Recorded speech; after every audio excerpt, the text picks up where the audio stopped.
Hola, hello. So welcome to the Seminario de Investigadores. So today I am very pleased to have Claudio Calosi here with us, who he's visiting from Geneva, Switzerland. He's here thanks to a visiting grant given to him by NOVIEMBRE. So I'm very glad that he accepted the invitation. Claudio works in metaphysics and philosophy of science. He's assistant professor in Geneva. He's also the principal investigator of a project titled The Metaphysics of Quantum Objects. Actually, one of his postdocs was here a few months ago in the same colloquium. And so, today Claudio is going to talk about things in their atoms. Yes. So go ahead.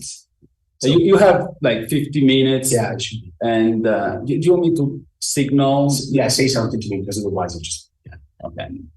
Okay. So speak too much usually. All right. Okay. So first of all, thank you guys for coming, and thanks Alessandro. This has been fantastic. Me from like Alessandro took me to things. I love the city. Yesterday, a lot of people actually came to discuss the book that I'm writing, and it was magnificent feedback. So I'm super happy to be here. As you can see, apparently I gave the talk yesterday. So I did well. So I think if we want to just go out for a beer now, I think we can. So I chose this thing so that you guys can be a little bit of a guinea pigs with me, because I want to try out a few things because they didn't go well, let's say, with some referees. Let's put it this way. So this is in general as I talk about atomism, and fortunately and unfortunately, it gets technical a little bit. So I thought the first thing that I do is that I'll just give you an idea that everyone, no matter what you do, no matter whether you do math, no matter if you do quantum mechanics, no matter if you do, modern logic and counterpart theory, the other people don't know. So you should actually hear about atomism. As a matter of fact, atomism is one of the topic that I don't know why this does not. It's different. It's wonderful. I don't know what's happening. I think I just broke the laws of physics. I don't do anything. Yes, right, really. I don't know. It's actually at a distance. Anyway, so atomism is just, no, it's fine. I don't know. It is a topic that actually cuts across space, for example. So here's a fantastic poem by Rumi, which is arguably, the greatest poem coming out of modern day Afghanistan. Right? This is the famous poem of the atoms, in which, I will not read all the quotations, but just some. So it's just a magnificent poem, right? Especially the last line, right? That atoms become in love with the sun, of which nothing can be said. So you see, this is, 207. So this is across space. So this is the east. So here's Flaubert. This is the Imitation of Saint Anthony, which is a very strange book in Flaubert's career. So it's the first book that he wrote, but then he read it to his friends, and his friends really hated it. So he burned it. But the idea stuck in his head, so he continuously write it. So this is the last thing. And as you can, you cannot see there, but you can see here. So at a certain point, Saint Anthony has this thought that if he could just actually look at the atoms, he would understand the secret of matter. So from east to west, so across time, this is the magnificent second book. This is good, right? Yes, it's this one that's, it's delayed a little bit. That's in line. It's just delayed. Okay, so it's just delayed. So this is the second book of the Rerum Natura. This is not just atomism. This is a very, very radical view, according to which you only have atoms devoid and the laws of nature, and every change whatsoever, okay, is either neurological change and governed by the laws of nature. This is the second book in which is. So it's a very radical view. And across time, here is, like, okay. So this is the last novel, this is David Markson, which I think wrote one of the most beautiful philosophical novels of last century, which you might know. This is not it. It's called Wittgenstein's Mistress, in which you have this character, Kay, that he imagines lives in the world of the Tractatus. So you might know it because David Foster Wallace, the great writer, which you might know that he was a philosopher by formation. Even the thesis on modern logical fatalism, he used to actually include David Markson as one of the most underrated and forgotten American masters. So if you read, this one is his last novel. It's not the, so Wittgenstein's Mistress, I think, is just his masterpiece. It's just such a beautiful and moving thing. So across time, so here's across disciplines, right? So on your left, you see, this is the original illustration of Dalton chemical philosophy, the revolution in chemistry, okay? So you see the small balls, which I always like to do when I'm in college. This you have, of course, just a book edited by Modera, which Alessandro told me was here, about the history of atomism in philosophy. But of course, his application I chose, the iconic intro. I mean, this is just the very first page of Feynman Lectures in Physics, in which he says, if you have to say just one thing to pack the more information that you can about the world, you should say this: all things are made of atoms. Okay.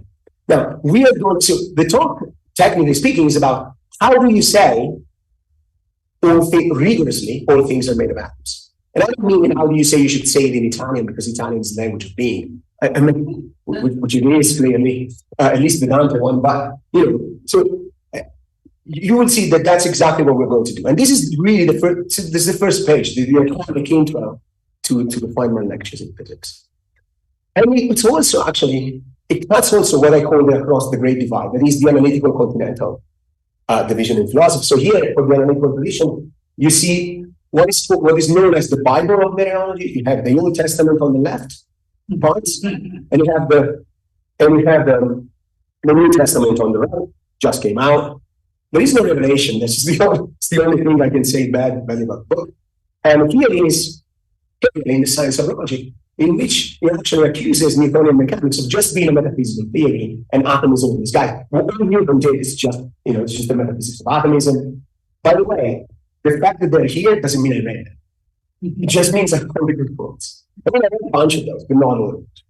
Okay, so it cuts across space, time. So it's really important. I mean, everyone I think should care about it. So unfortunately, this is the end of the fun part. No, it's not the fun part at the end. There's another quote. But now we're going to do a little bit of, unfortunately, rigorous philosophy. Let's hope rigorous philosophy. I'm not going to do the outline because I think it's easy enough to follow, but if you by any chance get lost in the entire dialectic, just tell me and I'll tell you where we are. And by the way, if you have actually clarified the question, I'm happy. I'm not very relaxed, so speaker, just interrupt me whenever you want. Okay, so let's start like doing serious philosophy. So atomism is roughly the claim that all things are made of atoms. Just exactly as Feynman put it. Okay. So now I'll consider these three propositions. A1, A2, and A3. The first one says everything has atomic parts. The second says everything is a sum of its atomic parts. And the third one says everything is composed by its atomic parts. Of course, that you can, if you don't know anything about mereology, you can get the feeling that they're related, right? But on the face of it, they employ different notions. Just parted in the first, there's a notion of sum in the second, and there's a notion of composition in the third. Okay? So you can feel that they're related, but they're not the same.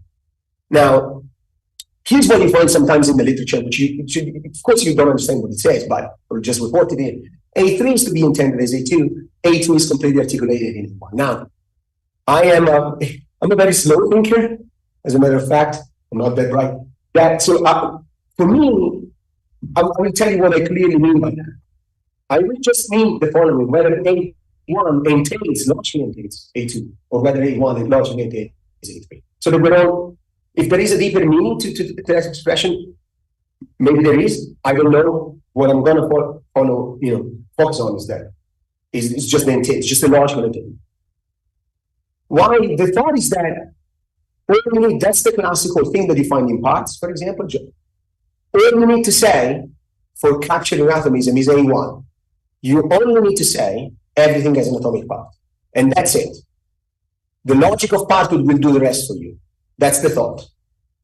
Now, Anthony Shiver argued in a recent paper that this characterization is defective.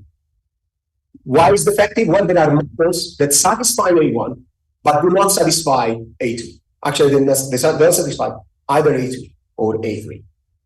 Achille, which is one of our best friends and one of the greatest persons in the world, actually argued immediately after, like I think a couple of hours later, that defends the traditional characterization models. As a matter of fact, you can show that even in this model, everything is made up of stars, and I will show you what the model is about. Okay. So here's what I want to claim. I want to claim that Varzi is right, Achille is right, but Shiva is not wrong. And why do I want to say that? Given that they say one says A and one says no A. Because I think that the success or failure of the traditional strategy depends on the notion of sum that you use. That's where it gets technical. Okay.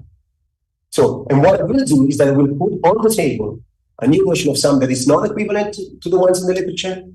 It helps to reassess Shiver's Varzi debate. In fact, if you use that notion of sum, I think A1 doesn't entail it, and A1 doesn't entail it.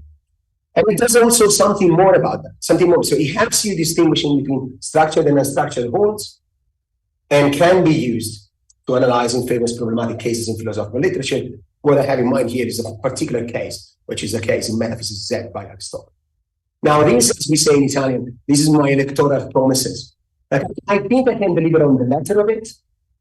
What I cannot deliver, I don't know whether Alessandro sent you guys the paper. What I cannot deliver, I think you have a distinction between structural and unstructured holds, which I think is philosophically important.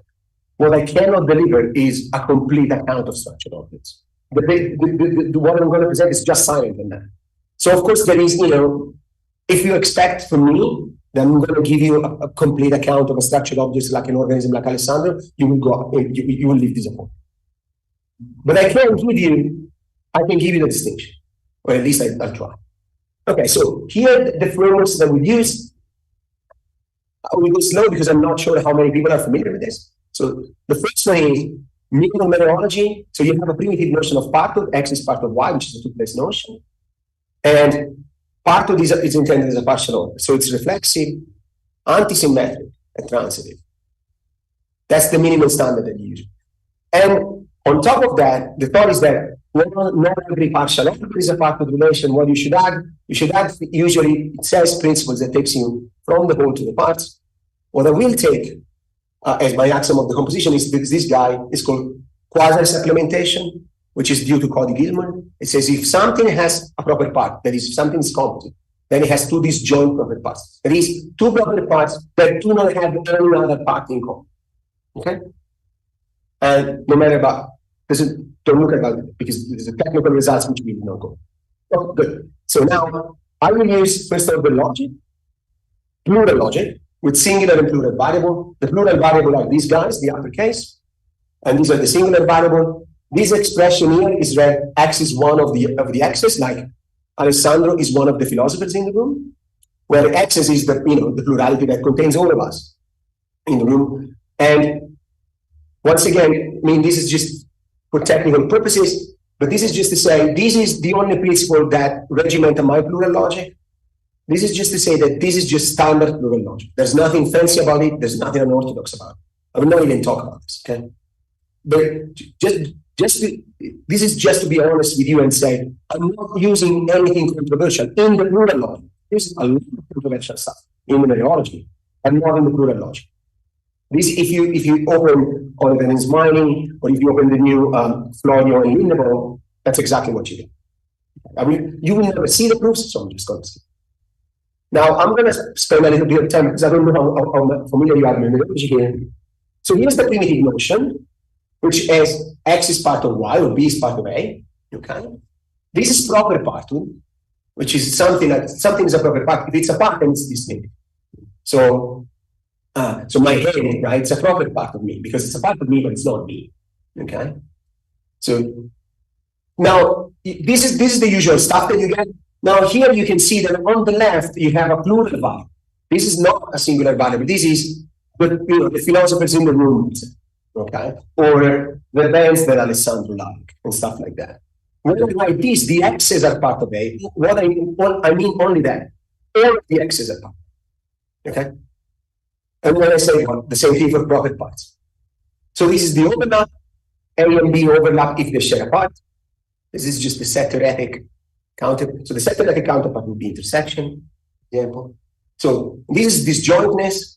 A and B are disjoint if they don't share any part, but if they don't overlap. So for example, I don't know your name, but we don't overlap, for example, they're disjoint, we don't have any part in common. Okay. And when you see now the same thing, but the plural thing, so this is where like A is disjoint from the X's. Okay. So for example, I am disjoint from the plurality of Alessandro's atoms. That means that, no, so this is overlap, yeah, sorry. So it means that I overlap at least one. Okay.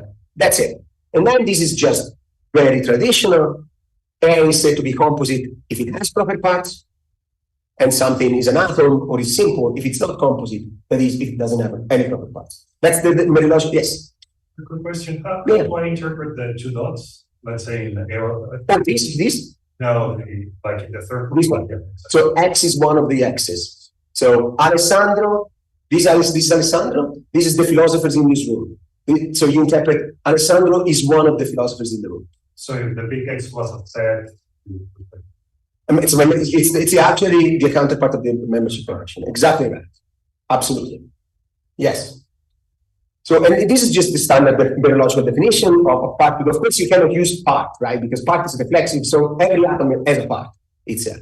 That's why you use proper part.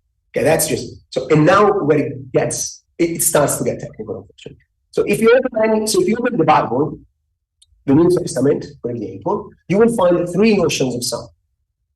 Here they are. I'm going to go slowly. So the first one you read, A is the sum of the X's. A is the sum of the X's.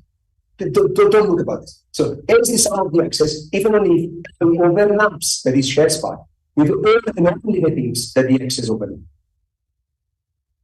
If you want a classic in philosophy that uses this notion of sum, is the structure of appearance. Goodman, the structures of appearance. Okay?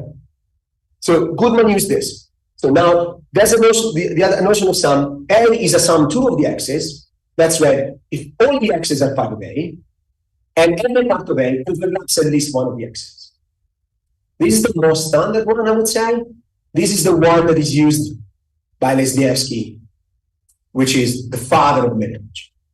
Okay? Finally, is sum 3. A is the sum 3 of X's if all the X's are part of A, and A is included in everything that includes the X's. Okay? So if you are a little bit familiar with the map, this is just the upper bound condition. It just says that this is an upper bound. Okay? So if you want some, so the logicians are fond, the Polish logicians are fond of this notion.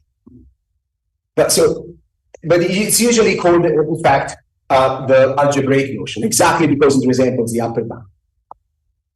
Composition just says the X's compose A if this A is the sum of the X's and they're pairwise disjoint. Okay? So I don't know why. I think that there's any great philosophical reason. It's just Van Wagen in '93 actually did that, and he's a big name, he's a big shot. If I were to do it, like no one follow me, Van Wagen did it, we all do. But we will not play along here because we're going to talk about atomic compositions. And of course, by law, right? By trivial methodology, two distinct atoms are disjoint. They don't share any part. In fact, the first proposition just say that. Like in our case, if you just restrict to plurality of atoms, some compositions are just called this. Okay? Why? Because the pairwise disjoint condition is trivially satisfied. Now, if you have that formal framework, you can actually write down these things. I'm not going to do it. It's just straightforward, just mechanical translation. So this is nothing clever. This is just straightforward translation. Okay? It's just the exercise that you do first of the launch when you give students. Formally translate this. This is nothing really fanciful. No. So are we? Because I don't know how many of you actually do formal work. Okay. Good. Okay. So now the question is, does having atomic parts capture atomism? So if I want to be Feynman, right, and I was in front of the other equation, right? And I want to say everything is made up of atoms. Can I just say A1? Everything has an atomic parts, and that's done.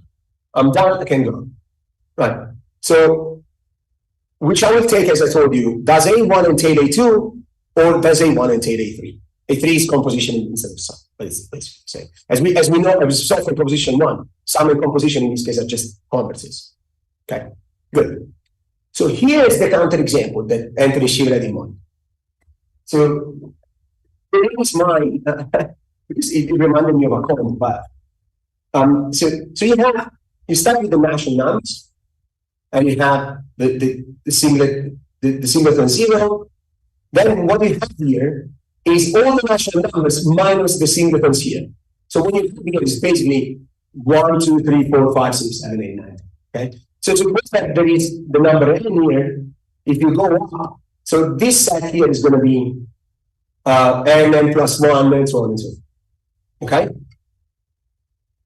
So as you can see, there are two kinds of things in these two kinds of sets in this model. There are composite sets that has more than one element. They are along the shaft of the cone, and atomic sets, which are at the tips of the teeth. Okay. Why not? So here's the thought that Shively had. Either to rule out by mereological principles this model, and of course, if someone is familiar with classical mereology, this is ruled out. Classical mereology has an axiom that says for any plurality of things, there is a sum of them. So if you take me and this iPad and this chair, there is a sum of this. Of course, this is violated here, right? So there is no sum of 1 and 2, for example. Okay. So, but if you don't rule it out, suppose you don't rule it out, here's what Anthony Shively thinks. When we look at this thing, every composite part has a, this is supposed to be an infinitum, of course, sorry, because otherwise we know what. So every composite part has a further composite part. It's true that everything has an atomic part, right? But given that every composite part has a further composite part, it cannot be that the composite thing is just the sum of its atoms. That's the thought. Okay, that's the intuitive. So I think that it's putting an intuitive trick here. So yeah, there's something about it, but of course he left it way forward that. So if he's correct, right? If he's correct, he has an argument against the traditional characterization of atomism. Why? Because this model satisfies A1, but it doesn't satisfy A2, and therefore it doesn't satisfy A3. Okay. Okay, that's just some. So you can. This proposition just says you can rule out the model by if you have a strong enough mereology. We will grant him that you shouldn't rule it out, because otherwise, I mean, there's no fun. It's you know. So there are two ways in which you don't lose the game, right? Either you don't play or you play and you win, right? So we want to play and win. So we're going to give him that the model. We're going to accept the model. So this is just saying that everything. So if you accept the model, everything in the model has atomic parts, but of course nothing is the sum of its atoms. Therefore, A1 doesn't entail A2. And if nothing is the sum of its atoms, it means that there are no atoms such that they compose the thing you started with. So therefore, A1 doesn't entail. As I told you, Varzi, but also this is the New Testament, says, provided you use any notion of sum that I just told you, I can prove that the infinite composite atom is. As a matter of fact, I can prove that A1 entails A3. I can prove that A1 entails A2. Okay. Provided you use, and as a matter of fact, if you read Achilles' paper, he does that for all the notions. Okay. I'm not going to do that. I'm not even going to do the proofs. So this is, though, the proposition that one of the propositions that Achilles proves. Okay. It just says that. So it just says that you can find a plurality of atoms such that the composite thing is the sum of its atoms. So I'm not going to do the proof. I'm going to show you how to do it. Not that you have to go home and do it, but so suppose you pick any composite object and the fact. Okay. And the question is, can I find a plurality of atoms such that the composite object I started from is the sum of those atoms. Okay, here's how you do it. Take any guy here, go down, okay, go down here, and then take the infinite plurality of atomic things below. So if you have here, you take 2, 3, 4, 5, 6. Okay, you can check. It's just a very, very, very easy check that this guy is the sum of these guys. Of course, this is an infinite plurality. So you will not find any finite plurality of atoms such that this guy is the sum of those. Okay, but if you have an infinite sum, an infinite plurality of atoms, this is the sum, and you can do it for all three notions that I told you. You can try and see it. So the easiest one is the second, but you can do it. And this is yes. Sorry. Can you? Yeah, sure. Now I'm confused because what you just said seemed like very obvious and purely right. So why did the first guy, the guy who said that his model thought? Well, that's what we were chatting about. There is something an intuitive thought, right? That if every composite part has a further composite part, that you can find. I think what the argument, but this is just pure speculation, sociological speculation, is that in his head it was, I need to find, in a finite number of steps, the atoms that will give me the sum. But this is just sociological speculation, honestly. I never talked to Anthony about this, and yeah, the proof is just, I think, straightforward. But I'm going to show you, though, that it really depends on the notion of sum. I'm going to show you that if you have a different notion of sum, as a matter of fact, you don't even need this complicated thing. You just need Aristotle's syllable. And I will show you that it's not true that everything is the sum of its atoms. So there is something to the thought. But we were chatting exactly about the same thing. How can philosophical studies publish that? They did. But, I mean, I haven't reread it in a long time, so maybe this is just, I don't know whether this is just a part and then it has more, philosophical substantive. So I know that Achille responded to this because he has defended the traditional notion of atomism for a long time. So proposition 3 and 4 are just this. So I'm not going. And these are not even my results. So, okay. So here's what Achille concludes from this. This is the same thing, but just split in two. Okay. This is exactly the same thing. This is exactly the same words. No matter how we understand the notion of sum, which by that Achille means no matter if we understand it as a sum 1 or sum 2 or sum 3, because that's the only three there. The thesis that everything has atomic parts turns out to imply the thesis that everything is a sum of itself. That is, A1 doesn't take it. And insofar as being composed of coincides with being the sum of disjoint entities, which is the definition by Van Inwagen, right? And in the case of atomic parts, it's just converses. But it turns out that everything as atomic parts turns out to imply that everything is composed of it.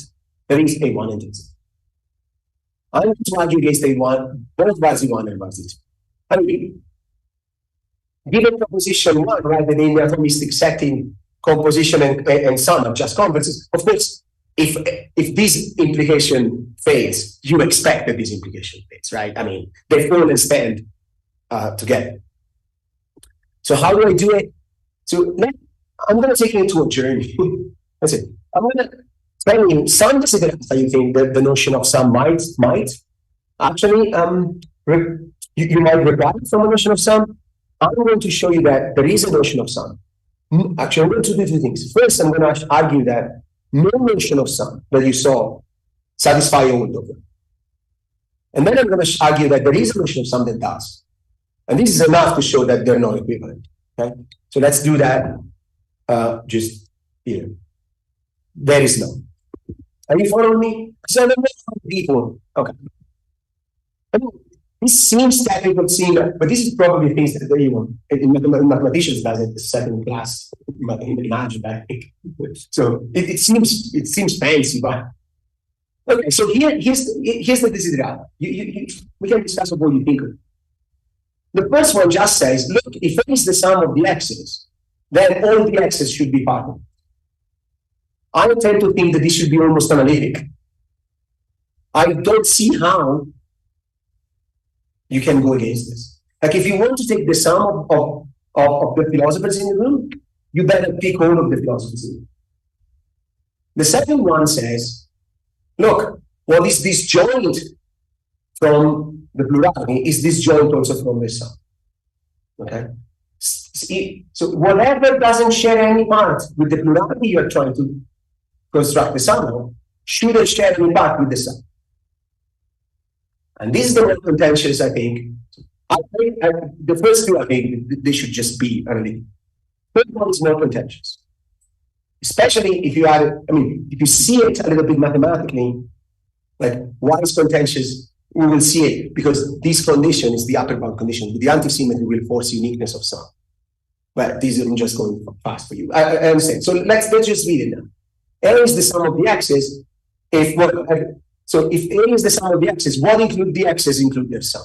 So this is my Italian way, that basically means the cheating way, of convincing that it's a good condition. But I recognize that this is the problem. So take my black t-shirt, which basically is essentially equivalent to all my t-shirts. And suppose you put all of them, all the plurality of them in a drawer. Then this condition says, well, can I put also the sum in the drawer? I'm cheating, I know that, but that's how. Now, but of course I re-engineered this one, right? Because now I'm going to show you that there is no notion of sum that you saw that actually satisfies it. It's not that I have this, transcendental intuition about what the sum is. I've just re-engineered it. So, and here's these are the first interesting propositions, I would say. The other ones are, they're not interesting because someone else proved it. But these are the interesting propositions. So look at the second part of each proposition. The first part, who cares? So proposition 5.2 says that sum 1 doesn't satisfy S, doesn't satisfy the first condition. Proposition 6.2 says that sum 3 doesn't satisfy the second. And proposition 7 says that sum 2, also sum 1, but who cares, doesn't satisfy N. So there is one that doesn't satisfy S, right? There is one that doesn't satisfy the NJ, and there is one that doesn't satisfy. Okay. So that means that you take them all together, right? It means that no notion of sum satisfies them all. And I'm going to prove all of this just by looking at T, just by looking at drawings. Don't worry. There is no natural deduction here. So here's how. These are called S diagrams in which you should think of proper part with going uphill along the lines. That means B1 is a proper part of X. X is a proper part of A1. Okay? Part of is transitive, remember, therefore B1 is also a proper part. Okay? Good. So now, here's the problem with the Goodmanian sum. Take X. Okay? I ask you, is X the sum 1 of A1 and A2? No, A1 and A2 are not even part of X, right? X is part of them. Therefore, right? Actually, X is a proper part of them. Therefore, A1 is not. And unfortunately, this is true. Why? Because, of course, X overlaps all and only the things that A1 and A2 overlaps. Because what do A1 and A2 overlaps? Well, they overlap X. Okay? They overlap B1 and B2, which is exactly what X overlaps. Okay? So this shows you, right, that the first condition, the first notion of sum 1, doesn't satisfy the first condition. Because these two things are not parts of that, and yet this is the sum of those. Second one. So you have a plurality of A1 and A2, but you also have B. Okay? Now I ask you, is X a sum 3, which is the upper boundary? Okay? And the answer, unfortunately, is yes. Why? Because if you remember, it says, well, the A1 and A2 are part of X, which is true. And then it says X is included in everything that includes A1 and A2. Is that true? Yes, the only thing that includes A1 and A2 is X. And X is part of itself by reflexivity. But what's the problem here? When you want to say, no, it shouldn't be the sum of A1 and 2, it should be the sum of A1 and 2 A and B, right? There's something more of that beside it. But this shows you that sum 3 doesn't satisfy the second. Why? Because there is something that doesn't overlap the plurality, but does overlap, as a matter of fact, the sum. And finally, this is the famous one because all the Aristotelians are enamored with this, is, so you have A1, A2, you have X, you have two sums now. You have X and Y, which are both sum 2, as a matter of fact. Now, can you see, so you should be able to see, now we're already like 20 minutes into methodology, but you should see that this violates the third thing. Why? Because the third thing, the third desiderata, I remember, says that the sum is included in everything and includes the things. But look at X, right? So suppose X is a sum 3, then it should be included, right, in everything that includes A1 and A2, but it's not, right? Because Y includes A1 and A2, but X is not part of Y. Same thing for you. So I just proved to you 5-2, 6-2, 7-2. This is just the argument that I proved. I mean, if I didn't make any mistake, I proved that to you. Now, that just means that if you take them together, no notion that you just saw satisfy your three notions. Why am I doing this? Not just because, so it's not that I was clever and I thought, oh my God, I actually came up with a notion of something that nobody thought about.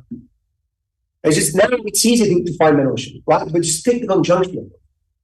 You know, right? There is no notion of sum that satisfies the three of them. So if you take a conjunction, of course, it's going to be a new notion of sum.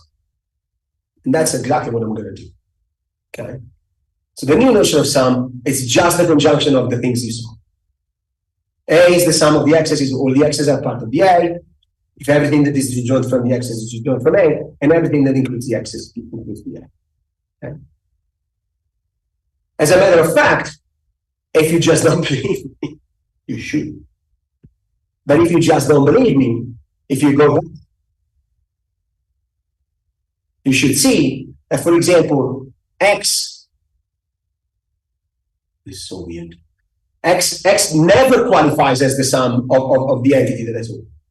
In this case, X is the sum of A1 and 2. No, it's not, because A1 and A2 are not parts. Is X a sum of A1 and A2 in this? No. Why? Because it has a part which is disjoint from A1 and A2.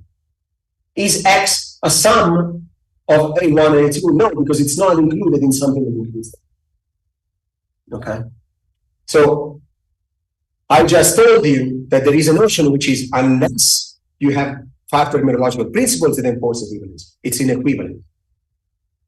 So now the thought is, what's philosophical work? So now you can say, oh, now you're just playing and just do. Yeah, you just want to show off, right? You're just playing just technical stuff. Yeah, okay, you found the notion of sum. No, I want to say that it has philosophical work here.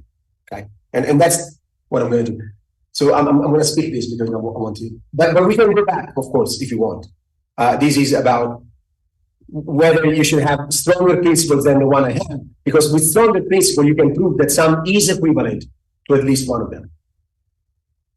We can go back. So instead of actually, so the first thing I'm going to do, I'm going to take this notion of sum and say, now, if I have that notion of sum, is it still true that everything that has atomic parts is the sum in the technical sense of its atoms?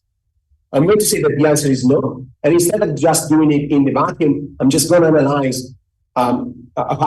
This is one of the most famous passages in meteorology, composition, constitution, whatever. So this is metaphysics exam, in which Aristotle, for the first time, I think, distinguishes what has become, now an orthodox distinction in contemporary metaphysics, in two kinds of wholes.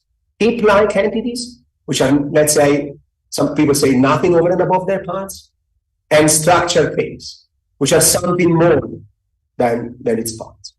So he thinks heaps actually are an example of the first one, heaps of sense.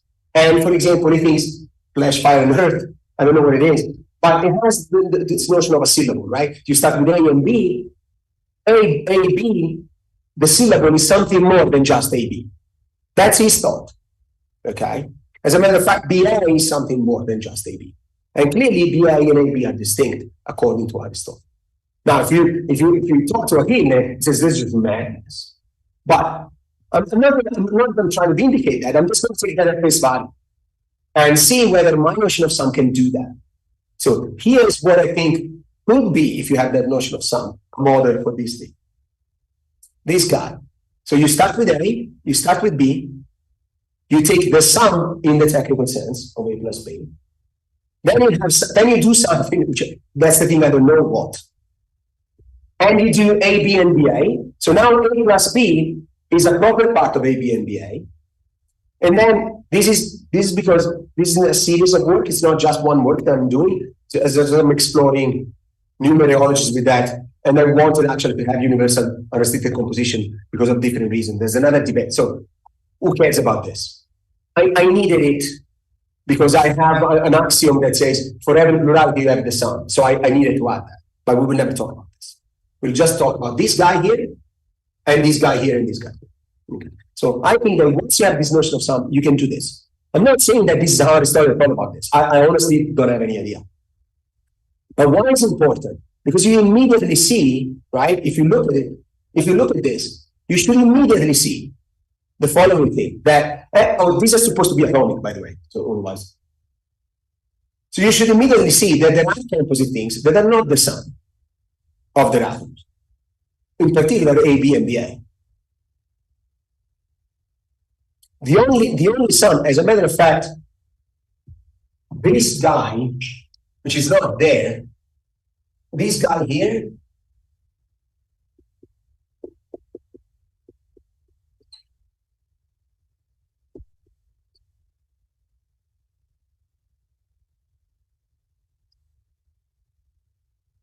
this guy here is a theorem.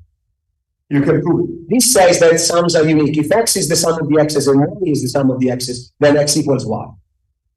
Okay? That means sums are unique. I think the interesting feature of the methodological system I'm proposing is that you have extensionality of sum or uniqueness of sum, as we sometimes call it, but you don't have extensionality of proper part. That means it's not true that everything that has the same proper part, the two things that have the same proper parts are identical. In this particular case, these have the same proper parts, but they're not identical. So these methodological systems actually drives apart extensionality principles in mereology. It retains the extensionality principle for sums, but it rejects the extensionality principles for proper part. Okay. Oh, wow. Okay, now we're going to go fast. Because, okay. So I'm going to just skip that. Now, well, here's the claim. Everything has atomic parts, and yet there are things that are not sum of its parts. In particular, AB, let me go back. AB is not the sum of A and B. Why? Suppose it is, well, it should be, right, included in everything that includes A and B. But it's not, right? It's not a proper part of A plus B, and it's not a proper part of B plus MBA. So AB is not a sum of A and B. In fact, the only sum is A plus B. But that just means that that A1 doesn't entail A2 anymore, right? Because everything has atomic parts. But it's not true that everything is the sum of its atoms. So that's my first result. Now, given that I only have 10 minutes, yeah,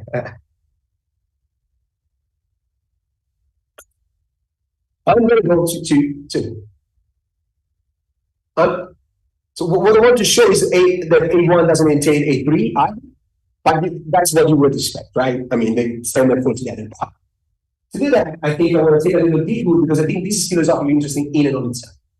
In particular, I'm going to actually do the following thing. I'm going to define the notion of composition with another notion, which is a fantastic pedigree in the history of philosophy, which is the notion of matter of an entity. Okay? And I'm going to define the matter of an entity in terms of sum, of my notion of sum. In particular, the sum of the proper parts. So I need actually, technically speaking, I think that's what one referee said, and I think he's completely right. That's why I added this work, which is not in the paper that you saw. So I need an axioms that say, that guarantees me that for every entity, there is the sum of its parts. So all three of them, this is technical stuff, we will not go. All three of them, I think, do the job. I put them in logical order, meaning like every downstream entailment goes through, none of the upstream entailments. So this says that every plurality has a sum. This says that every plurality of some things, of a thing has a sum. So every plurality of parts of Alessandro has a sum. So in particular, his liver and his heart, for example. And this says only the plurality of parts of Alessandro has a sum. So the liver and the heart do not exist on all of them. So that in order of logical strength. Why I'm doing that? Because given that now I have an axiom that tells me that for every matter you have the sum, and that the sum is unique, I can define a total function. A total function that for every composite thing, for everything, assigns what I will call its method. And here's the definition of the function. The method of an entity A is either A if A is an unknown, or the sum of its proper parts if it's composite. Okay? That's the method of that. Now, why I'm doing that, here's a point. So you can define an unstructured thing as something that is identical to its method, and something that is an structured thing as something that is not identical.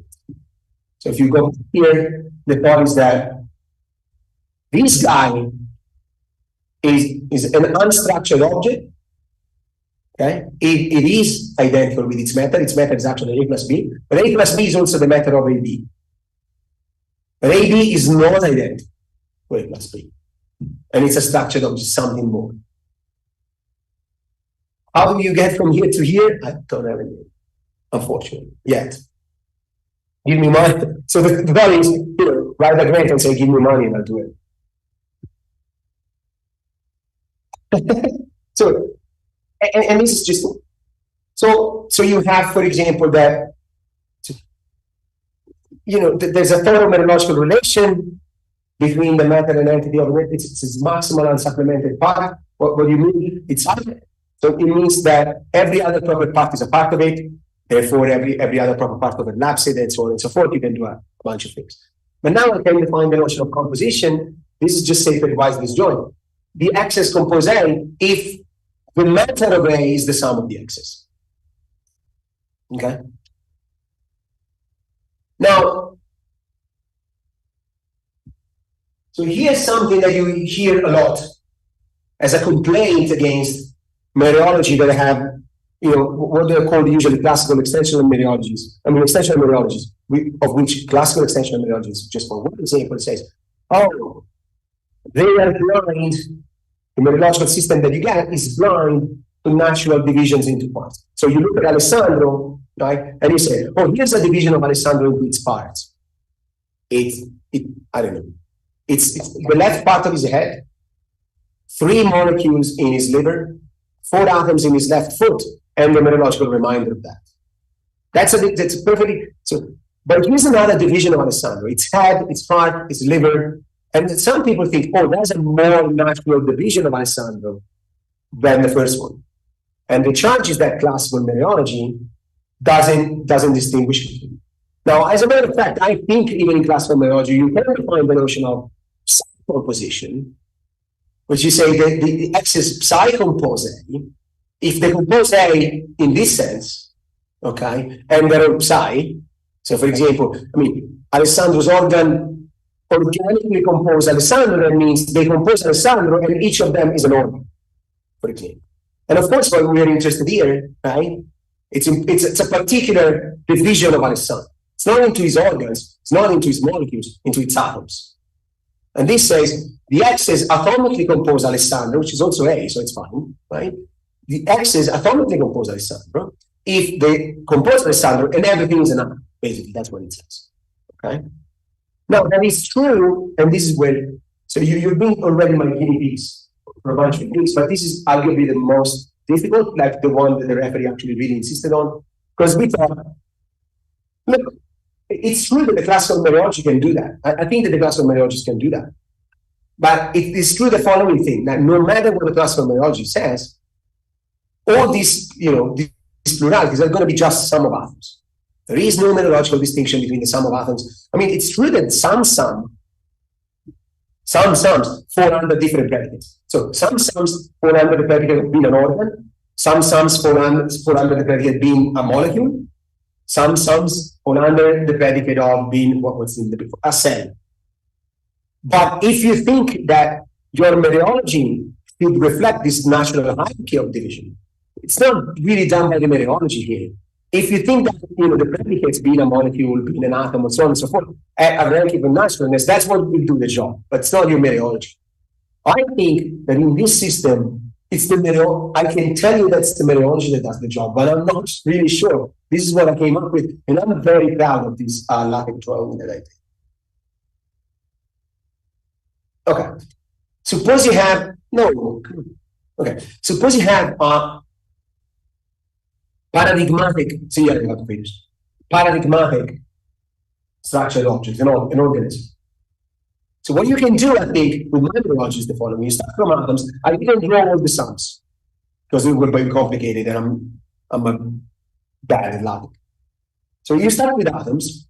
You take the sum of the atoms, you're going to be the matter of the cells. So these are going to be unstructured objects.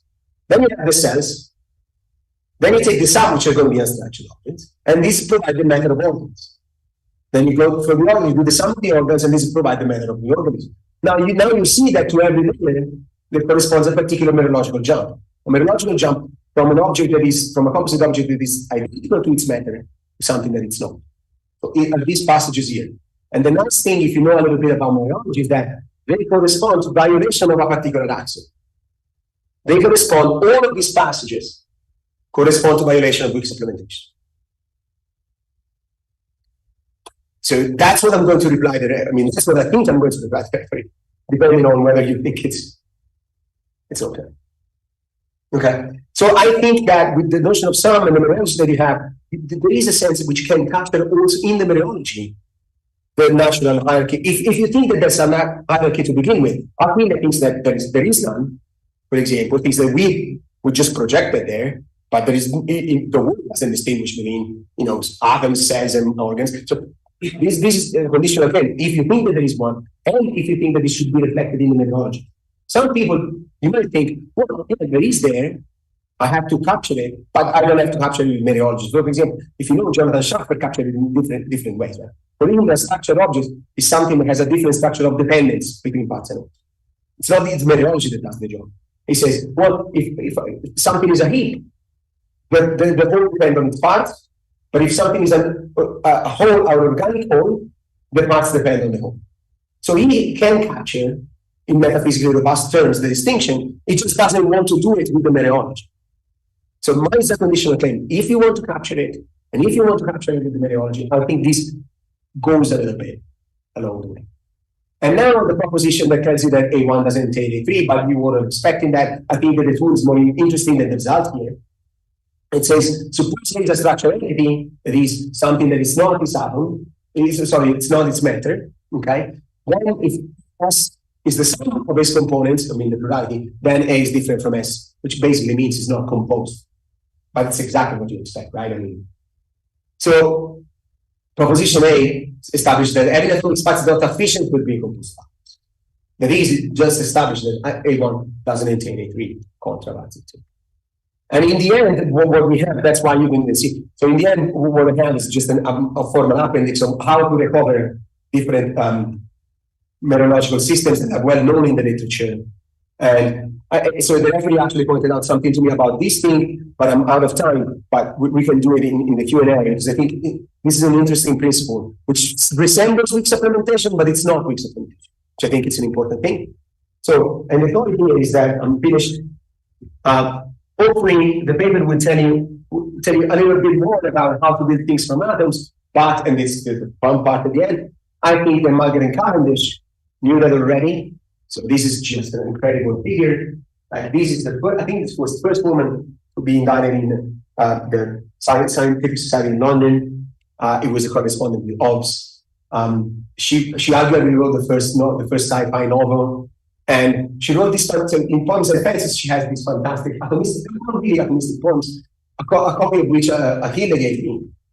And so I thought to finish with that, and that's, I'm just going to leave Margaret Cavendish here and we'll shut up.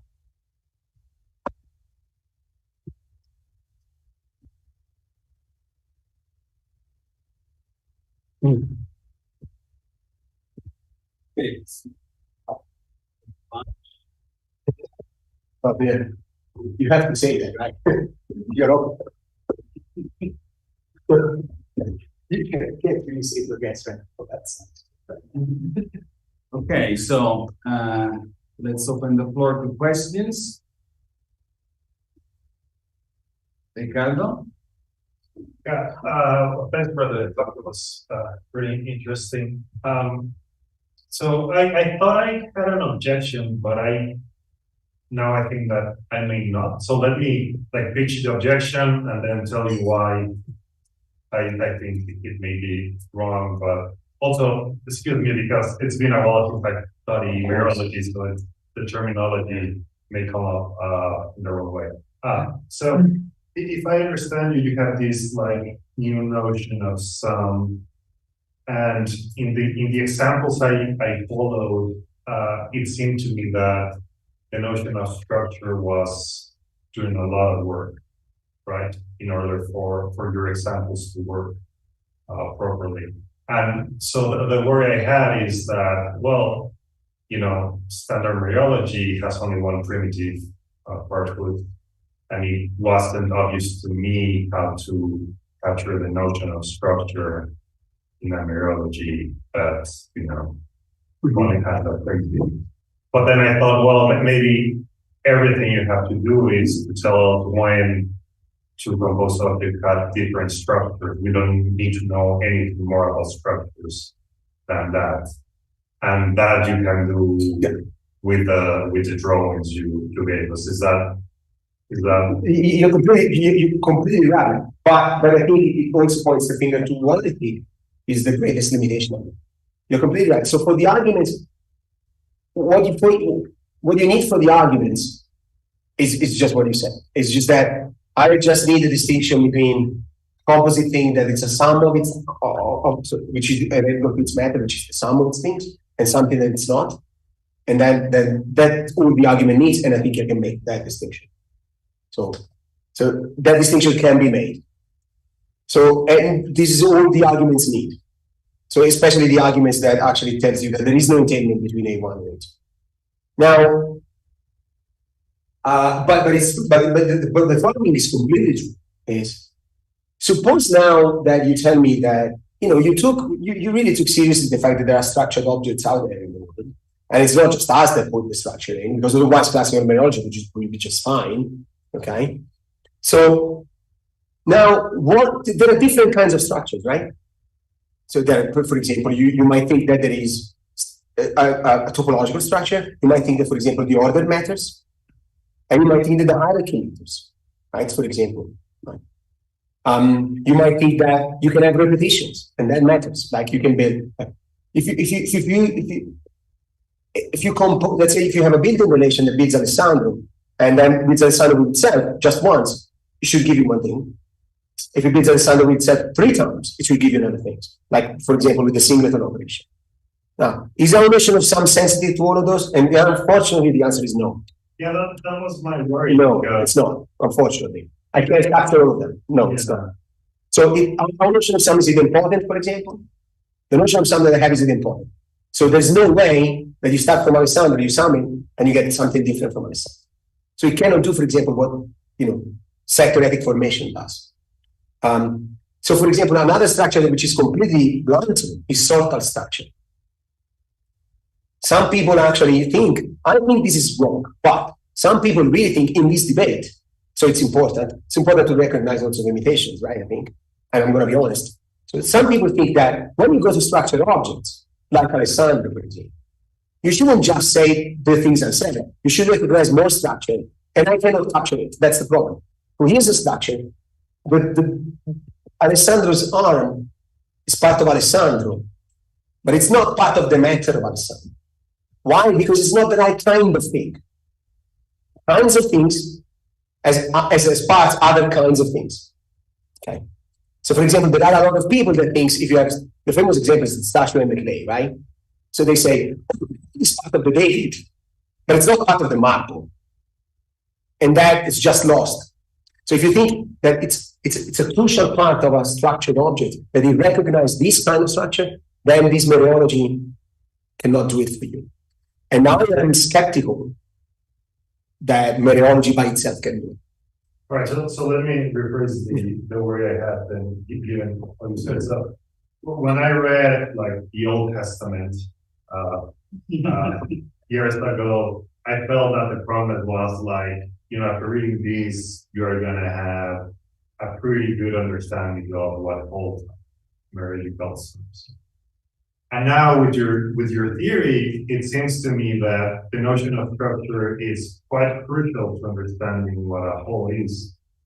But you're telling us, like, your theory says very, very little about what structures are. So then if I look at your biology, I'm not quite sure I have a complete understanding of what wholes are, given how little you say about structure. I actually, I'm going to concede the point. The thought is that if you think that let me put it how I read it, then of course you can read it like, or you should just abandon the logic. So I read it this way. Suppose you want to recognize a substantive notion of structured objects or structure and structure. Suppose you want a mereology that allows you to actually capture some of them. This mereology is the leeway to do it. It just gives you an opening, but it doesn't give you a complete account. Complete account, I'm not even sure that I can do it in purely mereological terms. I honestly don't know.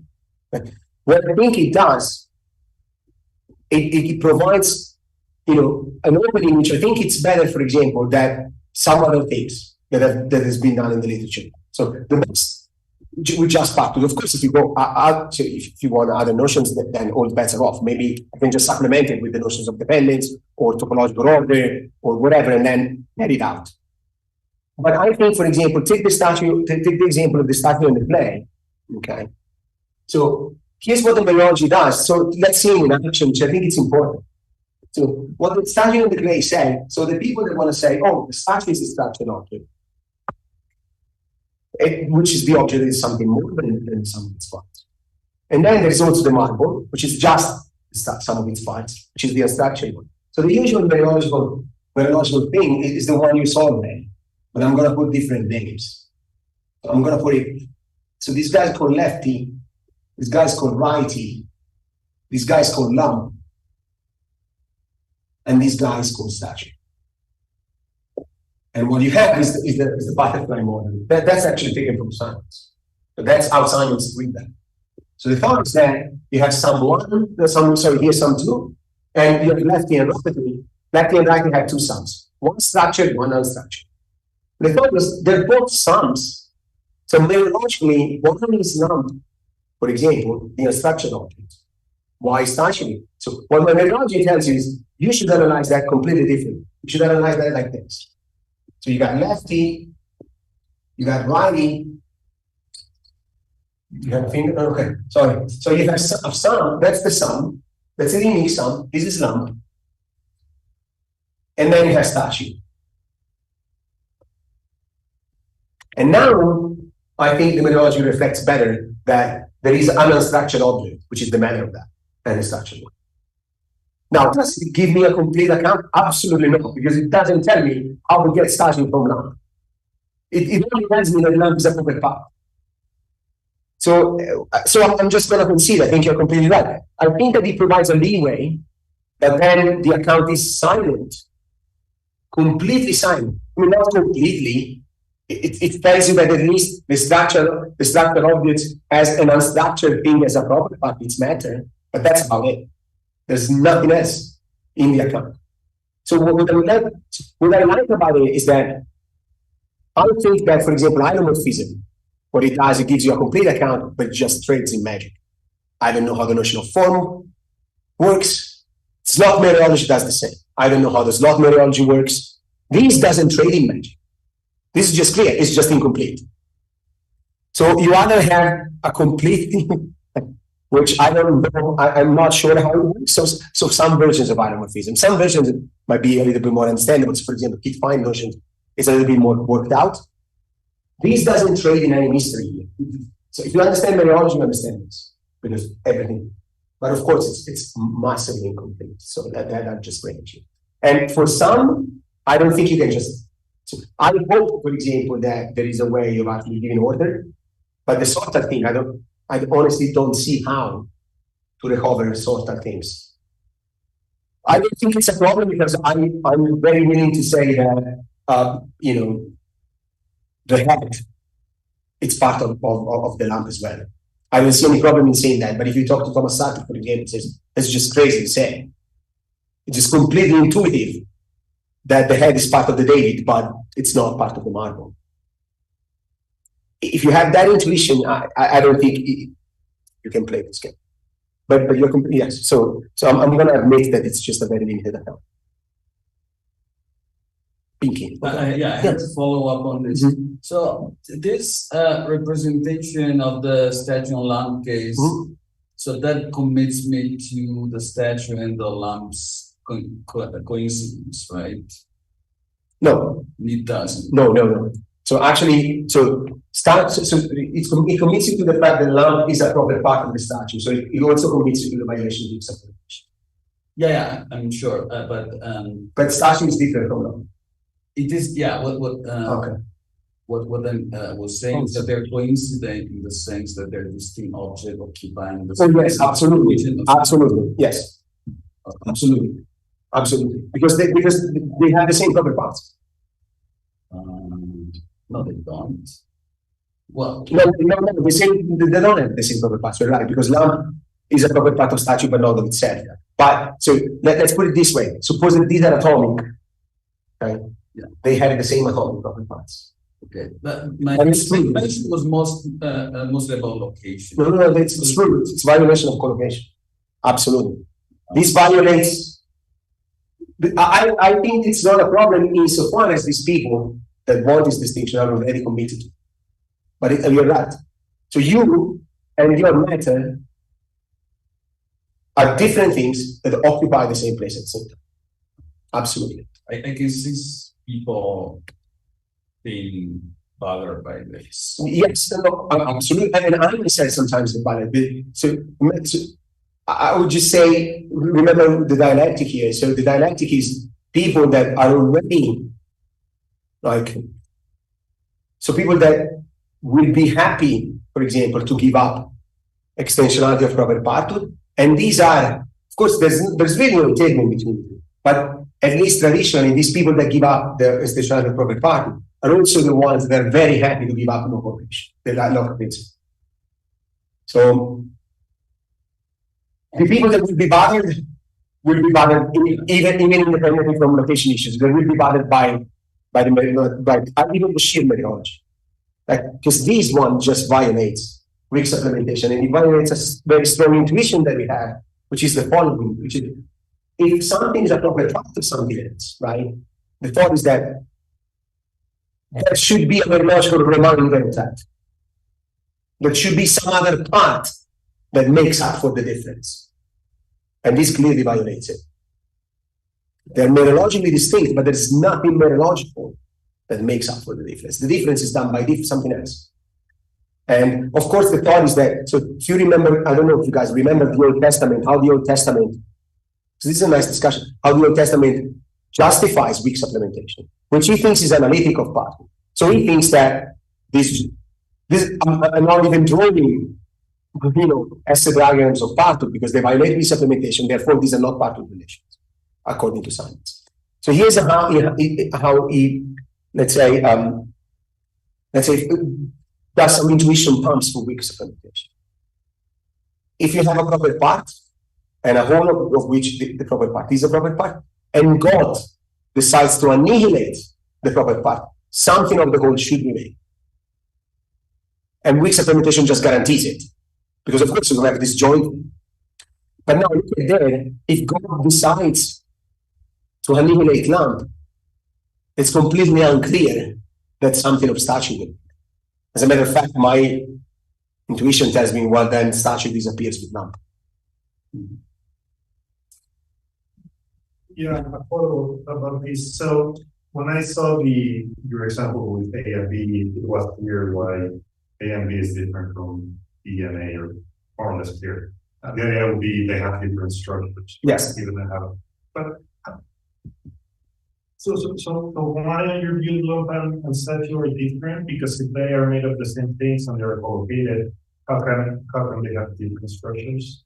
Yeah, I mean, so here's the thing, what you can say. Right? So clearly, this is not a difference in methodology. So, but any other difference with model properties. Yes, exactly. So this has a property of being. So the usual case in this case, it would be, sorter properties.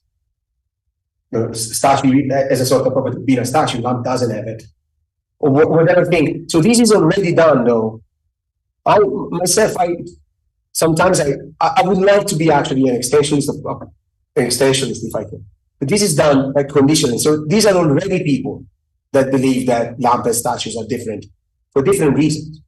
Because the statue per se, doesn't survive the smashing, but lamp does, and so on and so forth. This is a methodology for them.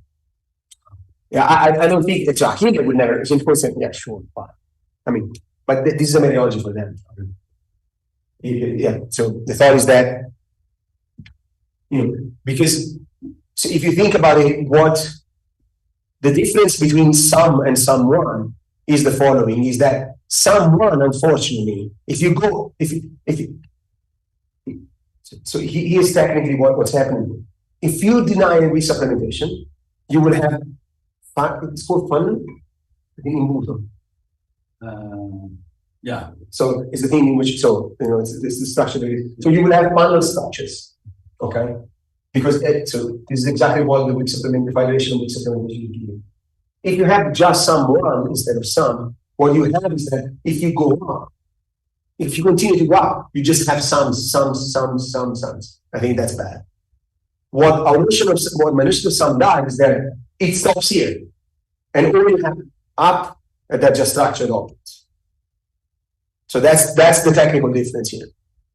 How these things work. Yeah, but it will not satisfy any. So I presented with Peter Simons, and Peter was super happy until he discovered that I have to give up weak supplementation in order for it to be really philosophically interesting. Why? Because if I have weak supplementation, then it's just equivalent to sum 2. And then it's just less interesting. It's just another way of saying sum 2. With quasi-supplementation, it's not. As a matter of fact, if you go back, all these models are quasi-supplemented.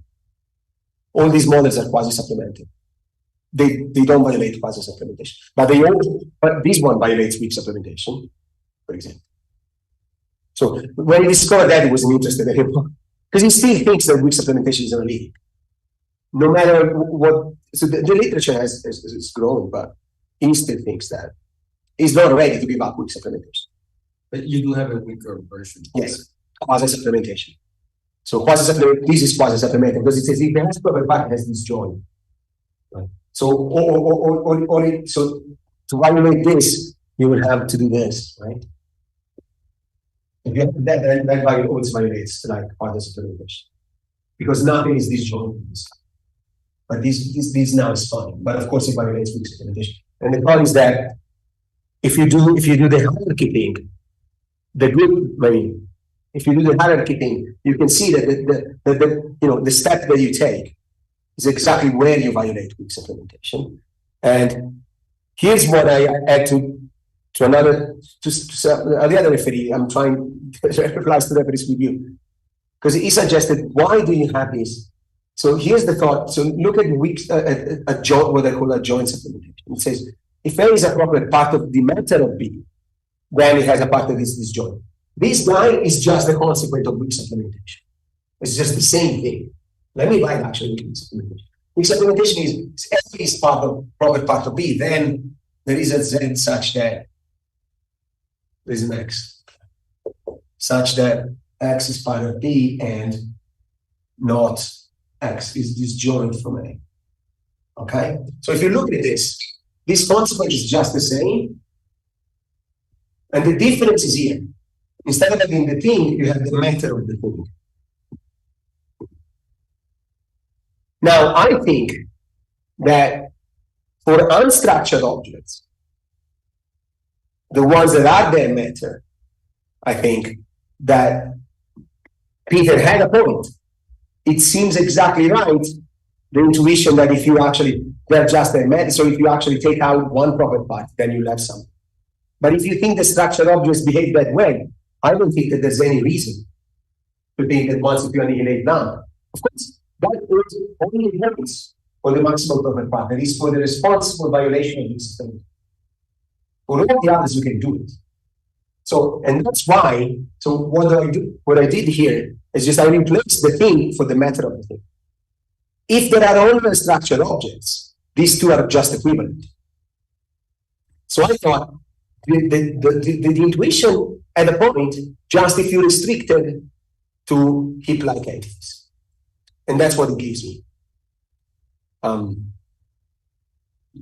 least that's what I'm pitching to the referee. Okay. Any more questions? So I'm not well versed in neurology, and I'm sorry. I'm not well versed in life. I mean, I would like to be. Yeah. But what happens neurologically if I have a set of atoms that compose something more, the sum of the atoms, with the atoms that get lost in the composition? So if I compose something, I am implying that it doesn't lose in parts of itself, while in the sum, I mean, it's 1 + 1 and only 1 + 1 = 2, or it's 1,000 + 1,000, but in the sum, there are some parts of those thousands that compose the 2,000, yes, that get lost in the composition. I mean, if I compose a cell, or if I'm a human that is composed by cells, every day I lose part of the thing. So those parts that are lost over there, just over there. yes, over there. The ones over there, who cares? But the ones over there, I'm considered as part of myself. I mean, as part of the sum, or as another set that is composed by the parts lost by itself. Okay, good. So this is of course done at a single time, right? Yes. So if you want to actually take into consideration, how sums change the parts of the time, then you need, then you don't just need to do mereology, you need to do also metaphysics of persistence. Now, and now here's the kick. I think that if your metaphysics of persistence is 4D, okay, you just can stick to this thing. You just can stick to this thing, and then all you say is just you rephrase it in terms of temporal parts, but you can stick to the two-place notion of X is part of Y. If you are a three-dimensionalist, it's better if you don't, as a matter of fact. I think that it's better if at least you take your primitive notion to be X is part of Y at T. And then you have to redefine all the notions. You have to redefine overlap at T, you have to define sum at T, and it's a huge problem. So if you look at the Old Testament, there is an entire section which is called temporary mereology. And for example, the 3D now has the following choice to make. Do you say that the sum exists when all the parts exist, or just when one part exists? And you will have technically many difficulties, and you will have metaphysically different things. So Peter goes through that, and right now I think Kit Fine has an entire metaphysics built on that. He called compounds, I think the ones that require all the parts to exist, and aggregates, the one that are just required. So, but it's if you take time into the picture, then you will, depending on your metaphysics of persistence, I think you should do things different. In particular, either with a three-place notion, or as a matter of fact, some people think with a four-place. And then it's not as straightforward as you think it is. It's very difficult actually to translate the notion of sum at T. But doesn't the notion of sum does not imply T, because the fact that I am summing something is part of a process that does include T as a part of the process itself. Well, so here, everyone is saying very different things. First of all, I'm not sure that you are a process. Okay. I'm not sure, because I'm not sure that event-like entities or process-like entities are identical to objects. And even if I was, I'm not sure that time is part of them. Right? And it's just a methodological notion of part, right? As a matter of fact, I'm working on another formal theory, which actually so it's a formal theory of the relation that holds between objects and the events. So me and you just participate in this conversation, but I think the relation is not part it's participation, which I think behaves different. Okay, and now I have another formal theory for that. So you have to respond to these different metaphysical questions, right? But that's just also a technical questions of how do you translate the notion that I gave you just in terms of the three place notion, and it's even more complicated if you go like so. Cody Gilmore has the following notion: X is part of X at the exact location of X is part of Y at the exact location of.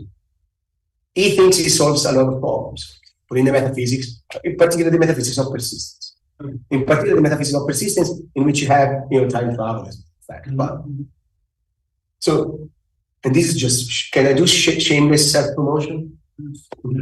No, I'm not selling you albums or anything, but so soon enough, hopefully, we will have, so there will be a step entry on meteorology and location, which will be updated by Cody Gilmore and I, in which we go over the problems actually. It's not as straightforward as you think. It's straightforward for proper parking, for example. For proper parking is easy.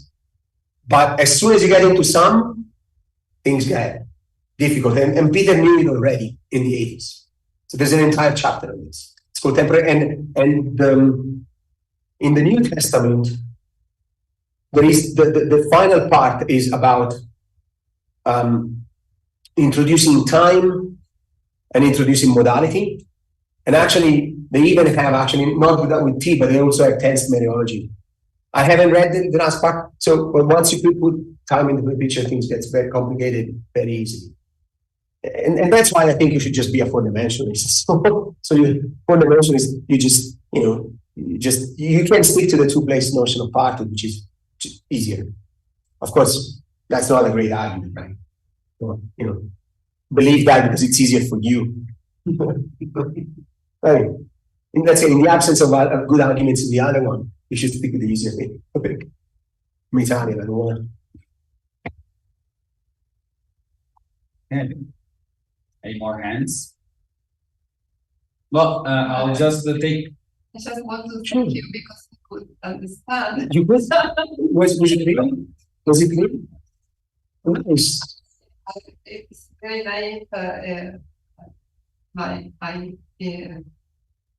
What I want to say, I think that Aristotle would solve your problem very easily, saying that there is matter and structure, that there is matter and form. Yeah, sure. Yes. Sure. That's absolutely. No. Absolutely. But this is an important thing. So here's what I think. In general, just taking, let's say, a broader look without the technical details. I mean, I like to do the formal stuff, so fuck it. But if you take a deeper, here's the thought. Suppose you really think that here's the three general conceptions of wholes you can have. Wholes are nothing over and above their parts.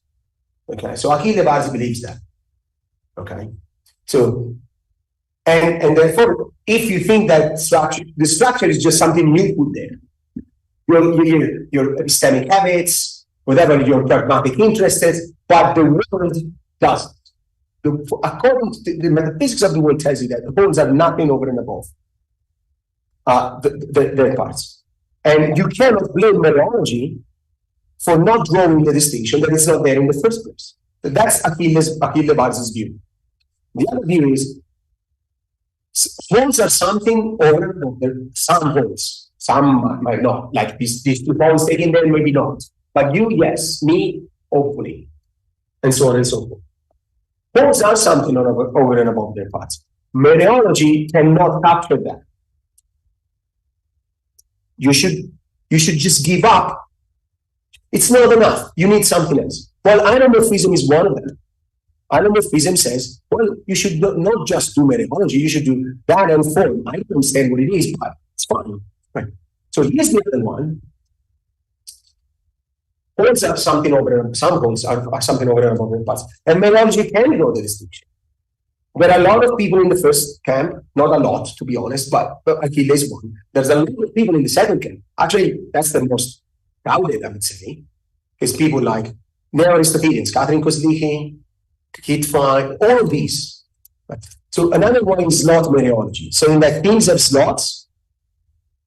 Have slot for partout. So for example, Alessandro have different slots for partout, then he has arm slots, leg slots, heart slots. And only peculiar things go. So the only things that can go into the heart slot is the heart. You cannot put this thing. I don't understand that. Like, and I want to say, okay, but there is a mereology that can do the job. This one. It's not the only one, as a matter of fact, also this guy. So I think that my proposition, my proposal belongs to another camp. Isomorphism is another camp in general. It's the camp that says mereology is not the right tool to draw that distinction. That's why I use something else. And isomorphism is one, but you can have dependence, for example, people grounding. People have done that. Or you can have slot mereology. I just thought that it started as a matter of this, like this. It started as, suppose you're not a Hildebrand, which is here at the end of the spectrum, and here it's Kit Fine, that's which things. Once you say, come on, Hilde, shut up. Like, some things are more, I don't do some response. You always know about this, but take your daughter, right? You think that your daughter is more than the sun, right? So suppose you keep that. So what happened in the literature that we came from here, we jumped to isomorphism. And this is reason enough to go to isomorphism, which I don't understand. I don't understand how the notion of forms works. And as a matter of fact, until I think 2 years ago, we didn't have any formal theory. Not that you always have to have a formal theory, but you have to say something more than the form does the job. I mean, if I could do that and publish in mind, I'll do it. But I thought, wait a minute, which is, it was just a overreaction. Maybe mereology can do something. And now the real question is what we were discussing with, I don't know, the real question is, of course, but how much can you do? Because the real philosophical question, it seems to me that the real thing is that, well, it better give me all the amount of structure I recognize in the world, because otherwise it's just, an exercise and stuff, right? Because of course these people are gonna, say no, but it doesn't capture that structure, it doesn't capture that structure. And that's the right question as well. But I thought that, going to different forms of contemporary algorithms is just an overreaction. Like, I don't know, if you have a bad glass of wine, you don't stop to drink one. You just think that you could just get a bad glass. And you soldier through, next day you drink another. And that's what you should do with mereology. It's just because it failed you once, just don't go, just try to stick with it a little bit longer. And that's my proposal. That's my attempt to do it. But you're right. But I really don't think that isomorphism belongs to another camp. It belongs to the camp that says mereology is not the right tool. I think that they think that we people that continue to use mereology are just these people that I think that there's a way of saying, like I said, when all you have is a hammer, everything looks like a nail, right? And I think that they would accuse that of that. Or you keep using that, and if you keep using that, of course you just only recognize a few things, but just you open your eyes. And I think, yes, okay, let's open our eyes, but let's not dream. All of a sudden just, go in the realm in which we have forms floating around. I have a form, my heart has a form, I don't know, right, I guess. It's very similar with what I think, what you're saying, a structure. This structure. But I don't capture that. That's the thing. His favorite example of marker and form. But have reminiscence of.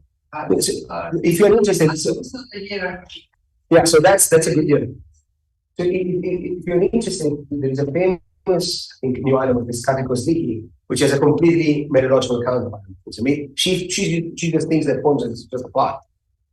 And so she's famous for that. She's famous for defending that and for defending it both from philosophical reasons and as a reading of Aristotle. Now, as a reading of Aristotle, I don't know anything, whether he says that form is a part. because I never read him thoroughly. But she thinks that she has just metaphysical reason to think that forms are just parts. So, but this is a very weird view. I think she's the only one that I know, major player, that thinks that forms are parts. So, for example, Kit Fine insists that they're not parts.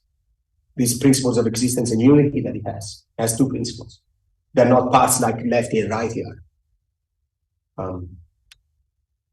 Thank you. Of course. Any more questions?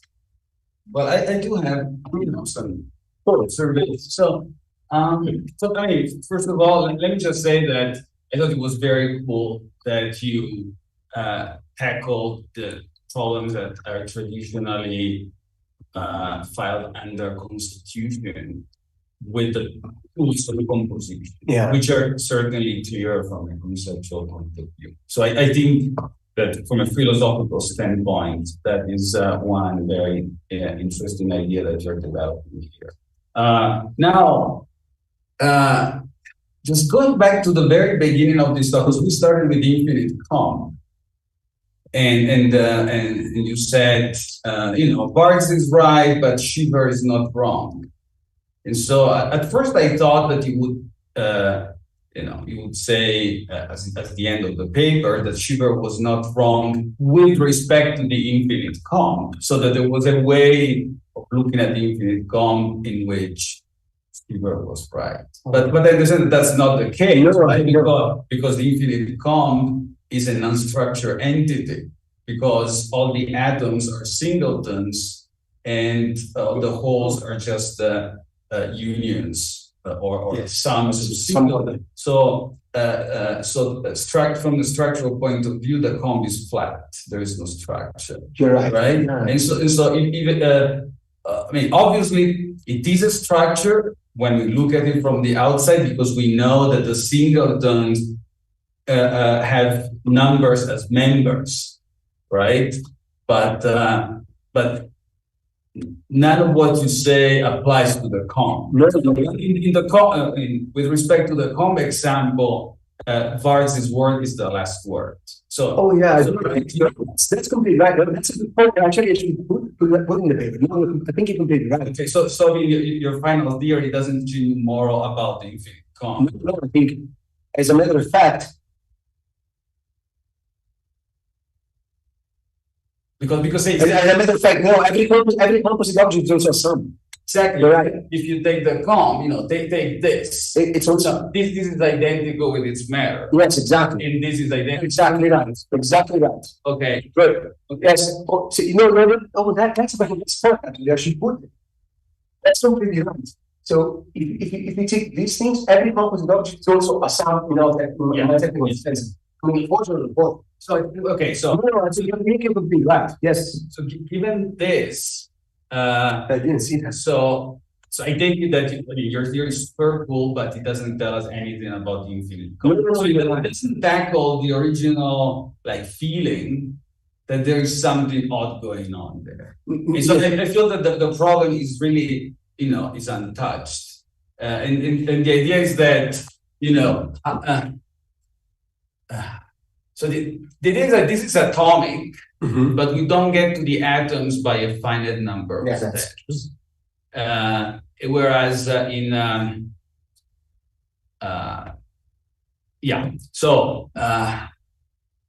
so what can we say? I mean, I don't expect you to have an answer here. Just like a question that occurs to me is that what can we say mereologically about this? How can we explain the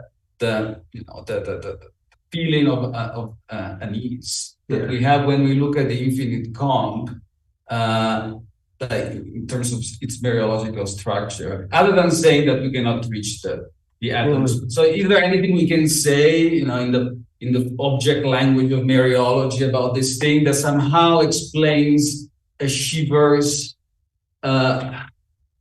problems? See what I'm saying? No, absolutely. Now I see it. No, I think it's a great point. So let me first say exactly that.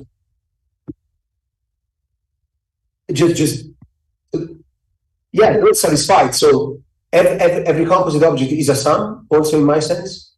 So that means that I cannot say anything more than a Hitler can say. Yeah. And therefore, if you felt uneasy, if you have some quizziness about the infinite column, adopting my methodology will not do anything for these quizziness. Because I would say all and only those things that Hitler can say. You're completely right. I think that we chatted before. I think the uneasiness stands exactly from that, because I think the following, but this is me speculating about what is uneasy about that.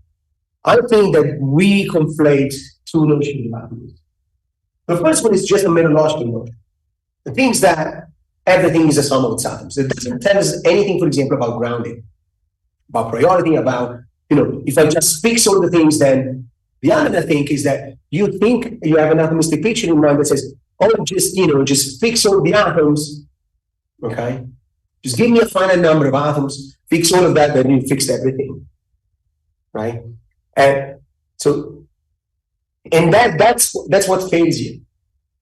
Like the only so if you think that atoms should ground everything, the only way of doing that is that you have to have an infinite, so your fundamental things will have to be an infinite in number.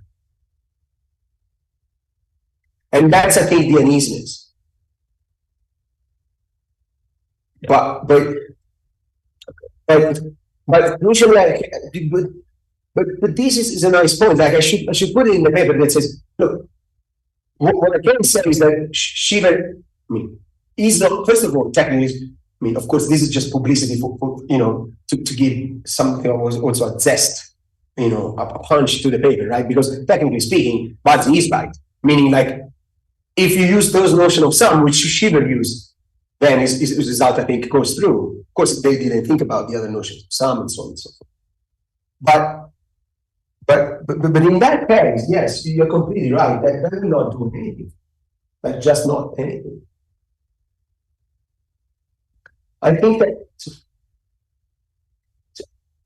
there might be a few things, right? There might be a few things. There might be also. Let me try things with you.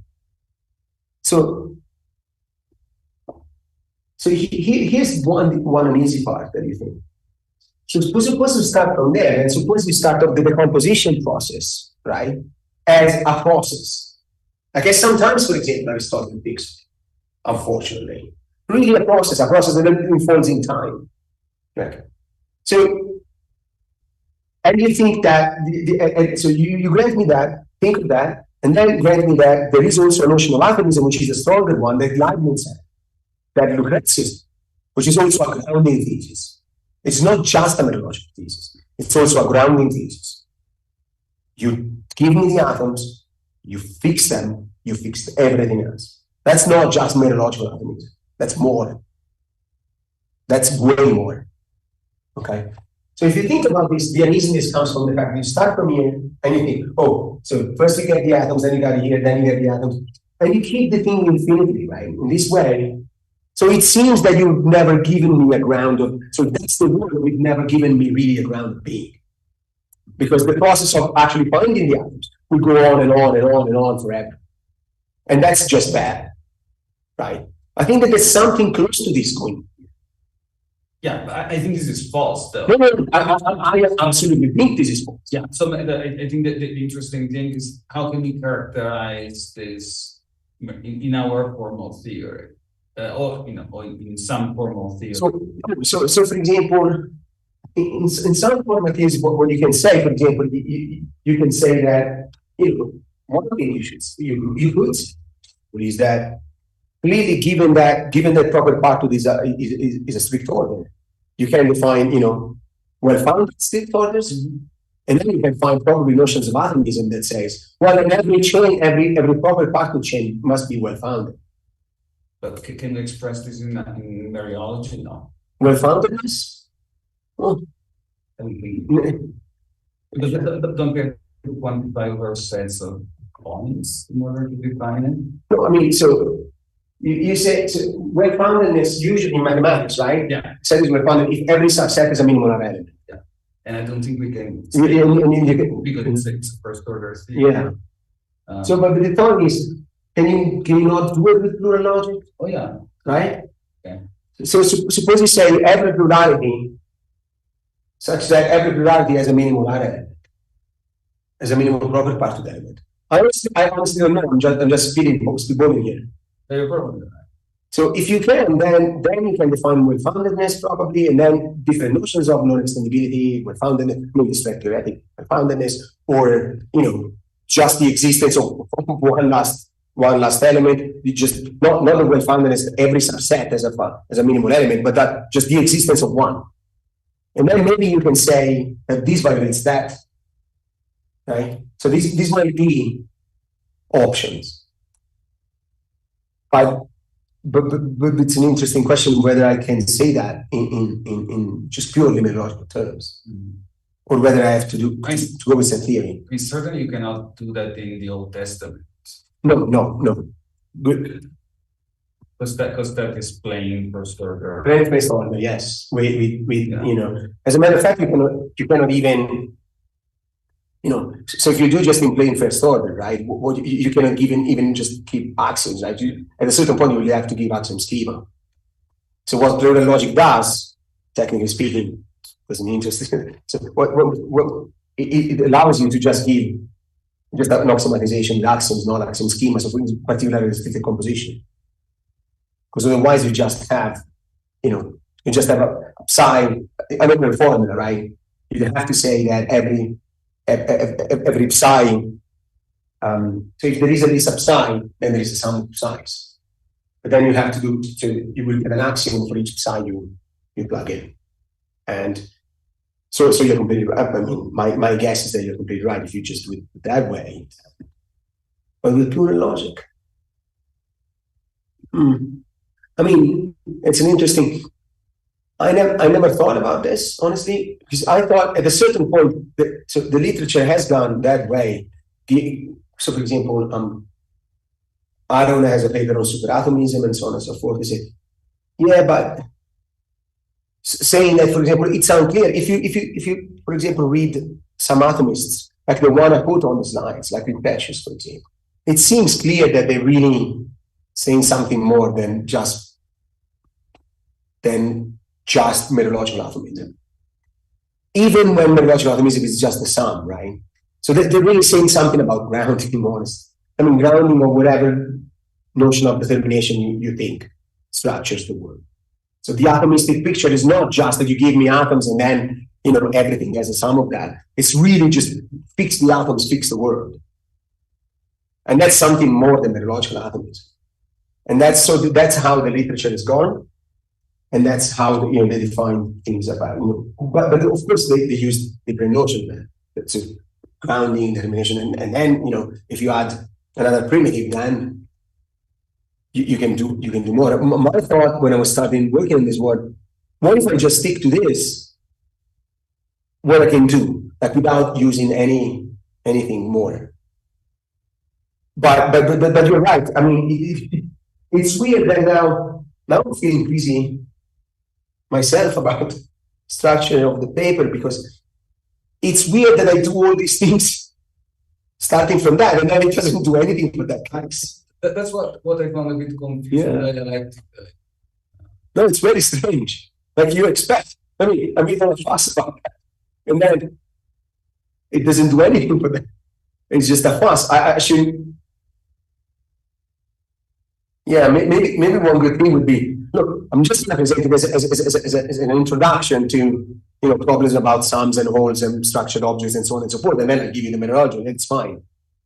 Because now I feel like it'd be bad. No, feel bad meaning no, but not content wise. Feel bad like it's weird, right?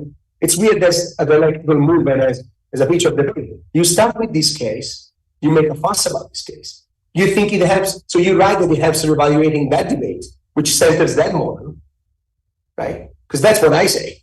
I mean, I say that explicitly in the paper, right? I say it helps reevaluating the Shiver-Wadsley debate, which I think it's true in general, but the debate really centered that model. And then you go back, I don't say anything to the model, but if someone looks back, it doesn't say anything. Once again, I don't think that there's any technical mistake going on. It's just that dialectically sounds very strange, right? saying, so I should do something about it. Well, I mean, referee 2 will reject the paper, so it's fine. So it's not here. So you're not. Okay, good. So that's it. Then we don't see it as much. So then if it's referee 2. No, I mean, we'll see. So we had one very good referee report, and one which was a little bit not the technical stuff, but the stuff about structural objects. Oh, give me a concrete examples. Who cares about all the form? So that's why I put the organism. Any other comments, questions, complaints? No. Thank you very much. Thank you, guys. Thank you.